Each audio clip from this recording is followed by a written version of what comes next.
Welcome to 3 Minute Gaming News, your one stop to get all your daily gaming news in just 3 minutes. Now, today is an incredibly slow news day, so this can be a really quick episode. So buckle up. Let's start with Ghost of Tsushima, which has now been Steam Deck verified thanks to the latest patch. This patch has brought a bunch of bug fixes as well as optimised the game to run better on the handheld device. So if you want a portable version of this incredible game, you're now in luck. According to leaks online, it looks like Stray is getting added to the PlayStation Plus Essential tier next month. This will mean that subscribers can download and keep this for as long as they have a subscription live. With incredible reviews, it appears that this will be the major release of the regular 3 that are given out each month. After weeks of leaks and rumours, Fortnite have officially confirmed the Simpsons crossover, as well as a live event that will begin on November 1st. The Simpsons Twitter account posted a teaser you can check out, but November 1st at 11 AM or 3 PM GMT, if you're over here in the UK like me, is when this crossover will launch. So you can finally look forward to that. Welcome to 3 Minute Gaming News, your one stop to get all your daily gaming news in just 3 minutes. The My Sims Cozy Bundle, which features both My Sims and My Sims Kingdom, might be coming to PlayStation and Xbox consoles, if rumours are to be believed. The reports state that this bundle will launch on both consoles for $40 on November 18th. This is the same price as when the game launched on Switch consoles last year. So if you're looking for a cozy little bundle of games, this might be the set for you, at a pretty decent price point, all things considered. Borderlands 4 is getting a crossover with PGA Tour 2K25. Yep, that's right, the golf game, which I think will surprise nearly everyone. This will be a part of PGA Tour's Season 4 called Mayhem on the Greens. Now, not much is known about this at all, but just the idea of this crossover absolutely blows my mind. I've got bad news for fans of Vampire the Masquerade Blood Hunt, as the developer, Shark Mob, has announced that the game will be closing down for good. Now, if you're unfamiliar with the game, it is a battle royale set within the World of Darkness, a tie-in with Vampire the Masquerade. So, you don't need to panic just yet though. The date that Shark Mob have announced for the service to be closed down is April 28th, 2026. So you've still got a good few months to get your fix, or try the game for the first time.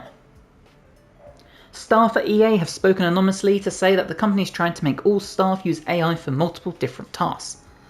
Now these tasks range from things like concept art to managerial advice, making code, or even advising management on how to have sensitive conversations with staff. According to the reports, this has led staff to have a manual fix on things such as the broken code AI is creating, and led to fears that artists will be replaced by AI. And finally, is Crash Bandicoot coming to Netflix? Well, according to what's on Netflix, sources have claimed that the streaming service has been working on an animated Crash Bandicoot TV show in the background. So if you're a really big fan of the games, or feeling a little nostalgic, let's see if this becomes a reality. Welcome to 3 Minute Gaming News, your one stop to get all your daily gaming news in just 3 minutes. The PlayStation Plus games for November have been announced. Being added to the collection is Stray, which was rumoured a few days ago and featured on this page. Totally Accurate Battle Simulator, which is a physics-based game where you get to pit red and blue wobblers against each other. This also features solo or multiplayer action. And the final game being added is EA WRC 24, which, as you'll probably know if you're a fan, is the rally car racing game. These will be available from November 4th, so get ready to add them to your collection soon. Death by Scrolling, the game from legendary game creator Ron Gilbert of Monkey Island fame, has now landed on Steam. The top-down roguelike stroller is coming to consoles at a later date, which hasn't yet been confirmed, but for now, PC players can get their hands on this game, first shown off at Summer Games Fest. PlayStation Portal users might be in luck as there are rumours, based on screenshots found on Reddit, so taken with a grain of salt, that suggests that soon users might be able to play pre-ordered games, such as The Outer World 2, directly on Portal devices. This would be a huge update to the console, as currently there are only certain games that can be streamed directly from the device. As a PlayStation Portal user myself, and I absolutely love the thing, do you own a Portal? And if so, what do you think of it? Speaking of The Outer Worlds 2, Xbox Game Pass Ultimate subscribers are now able to play the Obsidian sequel today as one of their day one launches. So far, reviews seem mixed, as being kinda just a fine game. Now, this has definitely been one of my most anticipated games of the year, because I absolutely adore the first one. So, I would love to know, what do you think about the game so far, if you've been playing? Or, if you're skipping over this one or coming back to it at a later date, why? Welcome to 3 Minute Gaming News, your one stop to get all your daily gaming news in just 3 minutes. In a surprising piece of news, Animal Crossing New Horizon is getting new content. Now, unsurprisingly, the game is getting a Switch 2 update, which will cost owners $5 if they already have the game. But more surprisingly is the new content being added. Now, the update will be free to both Switch 1 and Switch 2 users, and will include things such as LEGO furniture, a new resort hotel, and Slumber Island.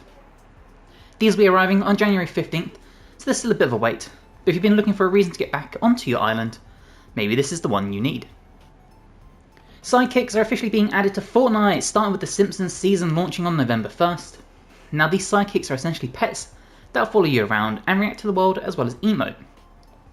The first one will be Peels the dog, which will be within the Battle Pass, and then 3 more will arrive on the Fortnite store on November 7th, so get ready to have a little companion follow you around the map. November 5th will see a new routes update for Peak, which will deliver the forest biome. There is a small window for this online, which you can watch now, but developers Landfall haven't said much about this update at all. So I would assume it's probably safe to say that there'll be extra content within the update, so that'd be a fun little surprise for all of us. It's being claimed that due to layoffs within Amazon Games, the Lord of the Rings MMO has been cancelled, at least according to former staff under said layoff. Now, while this game was announced just 2 years ago, if this is true, it wouldn't be very surprising, since just this week Amazon stated it was moving away from MMO games, and that also included the development of their current MMO, New World. And finally, Nintendo's lawsuit against Palworld seems to have hit a hurdle, as the Japanese Patent Office has suggested that two of the patents Nintendo are trying to sue for are dubious. Now, the patents refer to gaming mechanics that Nintendo claim they have the copyright to. However, the two in question were recently edited to be updated in terms of the more open world Pokemon Switch games. One of these in question has been why Nintendo have the patent of, quote, a transition onto rideable creatures in the open world, end quote. Now, obviously, this is a mechanic that's featured in countless games for countless years, so after hitting this roadblock, you have to question where Nintendo will take this lawsuit next. That was your 3 Minute Gaming News. We'll see you tomorrow.